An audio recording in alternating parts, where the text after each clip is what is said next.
Zijn Fries is goed, hè? Ja, net normaal. Eerste keer in Nederland en Friesland en ja, geweldig. We zijn bij de highlights del en het eerste is wat we doen is dit. We zijn het tempeltje van Its op een zeediek. En dan hopen we dat er wat cultuur mee krijgen. Maar zijn Fries is goed, hè? Ja, net normaal. Nee, echt mooi. En ik ben hier net geboren. Ik ben in Canada Hoe geboren. ga je dit leert dan?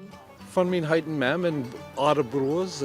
En ja, ze kwam naar Canada in 52 mei 8 ben. En ik ben een nieuwkomer. Nou, ik vind het heel knap. Bedankt. Je hebt 4 wel stedentochten mis, denk ik dan. Ja. Ik ken wel rijden op iets, maar net speedskates. Nee? No. Oh, nee. Hockey skates. Oh ja. Dat mooi, hè? Ja. Dus Jodel volgend jaar mooi, of wanneer het weer is. Ja. Ja, daar komt er Precies. weer. Daar Ja. komt er weer. Yeah, then I'll come back.